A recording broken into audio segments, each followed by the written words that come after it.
Welcome back. I'm Peggy C. Skipper, and I am still talking to Andrew Collins, and we are talking about ancient sites and actually time and mysteries. So we were just, as we took the break, we were talking about the fact that we have created this reference for time, and we seem to be very driven to stick to that, and it may not work in the context of when we're talking about ancient sites and trying to date them. Well, we're talking about different time cycles, like the Mayan calendar, the Gregorian calendar. Obviously, there are other types of calendars with cultures, religions, and civilizations around the world.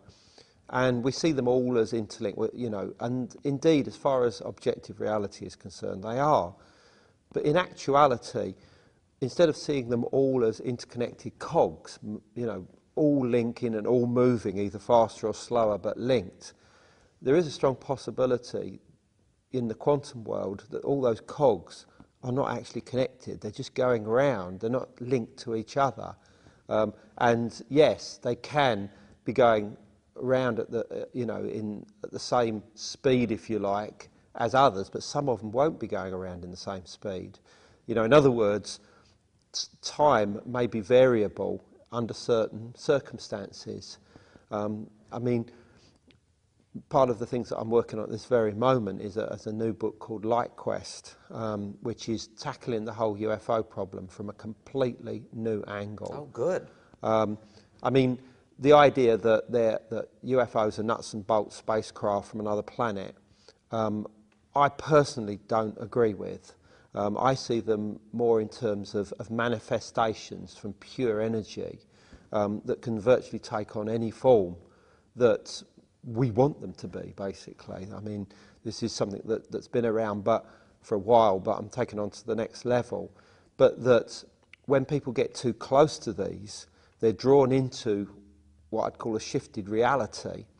In other words, things start going wobbly around them. And if they get even closer, they are drawn into what I call a multi-dimensional bubble universe. In other words, it's almost like a mini-universe, which is partly of their creation, partly of the creation of an intelligence that I believe exists within this energy medium, which I see in terms of plasma. And time and space go out the window. Time changes, and in many ways, these experiences, as far as our reality is concerned, go just like that. It's instantaneous. It happens outside of our space-time. They're literally thrust from one point in time to another. It could be hours, could be days. And that time is lost, but they're spent in some type of time somewhere because they're having a meaningful and real experience, what we'd call an abduction. In the past, it would have been a trip to the fairy world. For a Christian, it would be a visit to paradise. To others, maybe it would even be, down into the bowels of hell, temporarily before being regurgitated out and living to tell that experience. It's almost of our creation. What we put into it, we get out of it. And all the indications are that time does not function when they're in this type of environment. So in other words, in abductions, you're not spending time away. In other words, it's not, time's not ticking away in the same, 1 hour, 2 hours. There are people who say, they kind of woke up 3 hours later and don't know what happened to that 3-hour time. Well, exactly. And that happens a lot with close encounter cases. But what I'm trying to say is that the reason why that's occurring is because they've come too close to the object, they've entered or into basically a bubble universe, and they're removed from our space-time temporarily. There are some cases where people are removed, after encountering an object at the spot. That spot is searched. In the meantime, they'll suddenly find themselves back at that spot hours later, and this, for them, it will have happened in an instant. Right. To them it would have happened virtually instantaneously. They have some memory of something that's gone on, but as far as their physical body is concerned, this has all gone virtually instantaneously. And you know, and that's a good evidence to me that something is going on outside of space-time here, that the time no longer is of relevance. It's going around in whatever way it wants.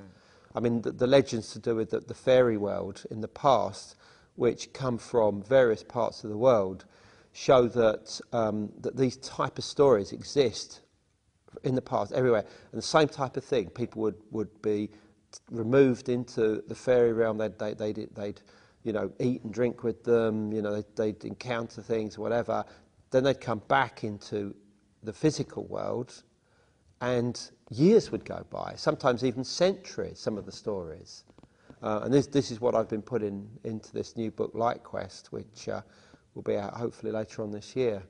But, you know, I think that we need to start looking at all paranormal experiences, supernatural experiences, and even spirituality in a way which you can say there are answers within science. It might be cutting edge science, it might be on the edge of our scientific understanding, but there are answers. That doesn't make it any less spiritual or mystical or even supernatural. It just means that we have to start looking at this in a slightly different way. Mm-hmm. I couldn't agree with you more.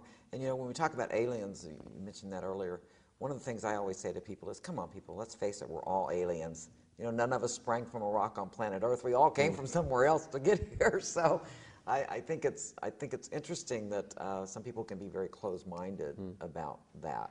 And so, and you talk about myths, and I think that's an interesting thing too, because things that persist over time, whether it be lore, legend, myths, whatever, I have to believe there's some truth to anything that survives time. You know, there are stories, all kinds of fantastical stories that come out of people, and a lot of them just die and go away. But when we see these that are passed down from generation to generation and remain, even in the just context of folklore, there has to be some truth there, I think. Well, I mean, firstly, the word myth is a very interesting one, because a lot of people see the word myth as non-existent, fantasy, not real. But a myth itself embodies a whole cycle of information. It contains symbolism, archetypes, and it's meant to be received by the human mind in a certain manner. It's meant to trigger certain things within you, and that's not only the preservation of information within that myth, which you can then pass on to the next person, but it's also meant to enchant. I mean, for instance, in Great Britain, more specifically in the Isle of Man, which is a very remote part of the country, there were people who were specifically there who would have encounters with the fairy folk, and that, you know, they were the ones that were believed to go into the fairy world, and they would come back and they would have this knowledge of it, and it was said that they weren't allowed to reveal this information to, you know, the lay folk, because it would enchant them. But just sometimes that you know, they would do this, and it would basically beguile or enchant the person so that they themselves would enter into the same realm. You know, so in other words, just by talking about certain subjects, that opens a door, sort of. It opens the doors. It's like looking at a famous painting or a sculpture and being lost within it, and suddenly come to it and think, blimey, my mind was lost just for a few seconds. I was there in that painting. I was there. You know, let's say the Sistine Chapel, or Leonardo da Vinci's The Last Supper. You know, people stare at it and they actually enter inside that painting momentarily, because there's a reality to it. And a painting, or a story is very similar to a myth, that it's meant to have an effect upon the person who receives that information.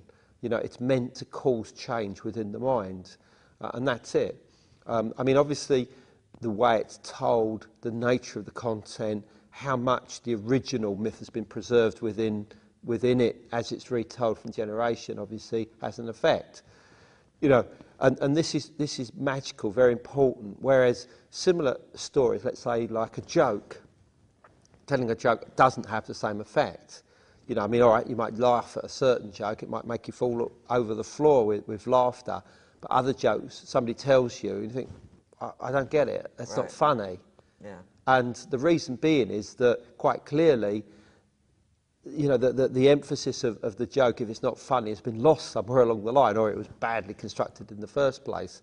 It's the same thing with myths. If a myth works properly, you know, it will have the right effect to you. It will enchant or beguile you into virtually becoming a part of it. It will become a real within you. Right.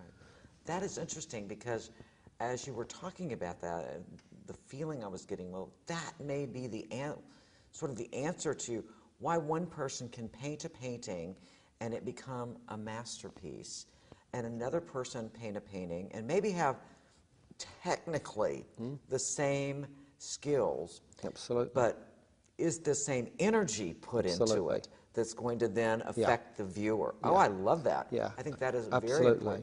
important. And one of the reasons why I think certain paintings work is because some of the great masters of the past have understood things like sacred geometry, the golden section, the importance of archetypes and symbols within those paintings. And it affects the brain in an unconscious way. And it may well be that they actually painted it in part in a semi-unconscious state. I mean, within martial arts, for instance, there is a thing called no mind or no-mindedness, which is a state whereby they're able to forget or try and remove the conscious mind from what they're doing and allow the unconscious to come through to make the moves and actions. And it's believed that when this happens, the conscious mind actually removes itself from the body so that they can actually witness the body from a position outside, and they can see the physical body in a slow motion situation, so that anybody that's attacking them, their moves will become very slow, so they've got all the time in the world to make the right decision on how to counter that. And this no-mindedness is something which can be equated with the way that artists sometimes go into an unconscious state. A channel, when basically. they do, and those are the sort of paintings that will most affect people, unquestionably. I get that. And I think that would apply to just about anything. I know I have a friend who's a very, very good cook, and I asked her one time, because I'm not particularly a good cook, you know, what her secret was. And she said, I put a little love in everything I cook. And, you know, I started doing that, and my cooking's gotten much better. Yeah. I mean, I think that is such a simple energy exchange. And if people could just allow themselves to do that, and I think the next step to that is do what you're passionate about, and you're more likely to put that kind of energy in it. Would you agree with that? Yeah, and I mean, you say about the lady putting the love in the food. It's a similar thing to a priest blessing water and making it sacred. I mean, work has been done to show that changes do occur on a molecular or particle level within water that has been blessed. This is work that was done a while back. So that, you know, when water is seen to be holy, there is something different about it. It does contain different information, so that when it is absorbed within you, it will have a different effect from, let's say, just taking tap water. Or you don't call them taps over, I think it's faucets over here. Faucet water, exactly. and drinking that. And it's the same thing, really. And it's the same as plants. I mean, obviously, some people are able to... Out of time. I'm going to have to stop. I would love to continue, but we're out of time. Ah, okay. But thank you so much for joining us. No, my pleasure, Appreciate absolutely. it. And thank you for joining us. I'm Peggy Sue Skipper, and we'll see you next time.